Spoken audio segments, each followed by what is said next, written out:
बिस्मिल्लाहिर्रहमानिर्रहीम। अस्सलाम वालेकुम नाज़रीन।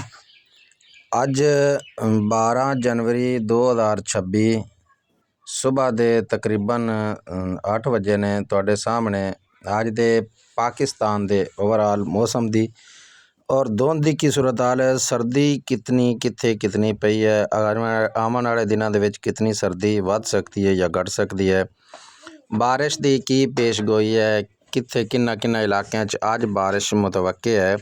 उस तो इलावा जिहड़ा अज मनफी पारा जिहड़ा अज वो किन्ना इलाकों के शदीद हद तक गिरा है कि जिस दे नाल बड़ी ज़्यादा सर्दी जिहड़ी है वो वेखण नूं आई है। तो ये सारी सूरत हाल तुहाडे सामने रखांगे।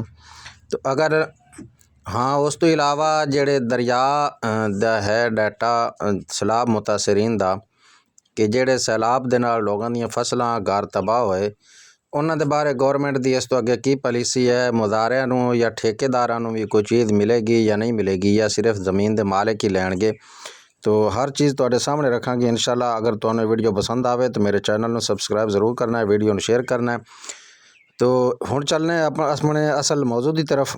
अज पंजाब दे इलाकों के अंदर बेशतर इलाकों के अंदर मौसम बिल्कुल धुंध आलूद है, 4 चफेरे धुंध है, हद निगाह सिफर तक पहुँच गई तकरीबन, जिन्हां दे विचों लाहौर, फैसलाबाद, गुजरांवाला, गुजरात, सियालकोट, मुल्तान, भावलनगर, साहिवाल, कसोर, उकाड़ा तो ज़िला रहीम यार खां, इन्हां इलाकों के अंदर शदीद धुंध है अज।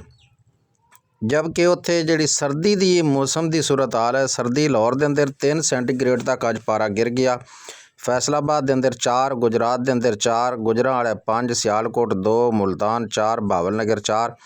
तो इस हद तक बड़ी शिद्दत की सर्दी है, बिल्कुल मनफी पारा के करीब पहुँच गया अज लाहौर था। और उस तो इलावा सिंध की गल करिए, सिंध के अंदर सखर, रोहड़ी, शिकारपुर, कशमूर, शहीद बेनज़ीराबाद ये शदीद धुंध लपेट च ने। खैबर पख्तूनख्वा दा पिशावर, मुर्दान, नौशारा, सवाबी, 4 सदा, डेरा इसमाइल खां शदीद धुंध है इन्हां इलाकों के अंदर।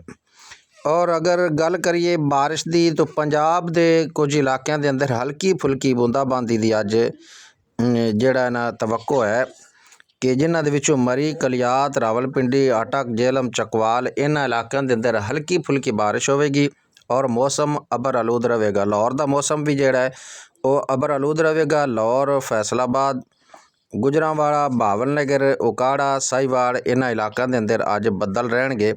तहसील मिशनाबाद के अंदर भी अज तकरीबन दिन 2 बजे तक बदलों की पेशगोई है। सिंध के इलाकों के अंदर जिथे बारिश मुतवक्के है, कराची, हैदराबाद, ठट्ठा, सजावल, मीरपुर खास, संगर, थरपाकर इन्हां इलाकों के अंदर अज हल्की फुल्की बारिश मुतवक्के है। उस तो इलावा अगे चलिए तो खैबर पख्तूनख्वा के कुछ इलाकों के अंदर अज हल्की फुल्की बारिश है पहाड़ी इलाकों के अंदर।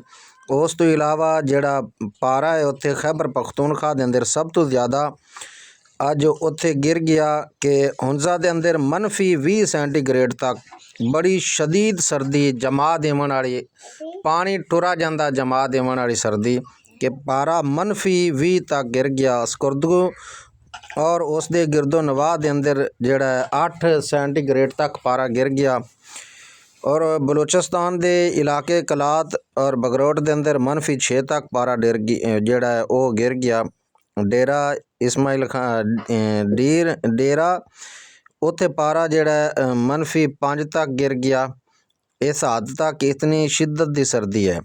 और आवन वाले दिनों के विच मज़ीद सर्दी जिहड़ी है वो महकमा मौसमियात के मुताबिक उस दे अंदर शिद्दत आ सकती है।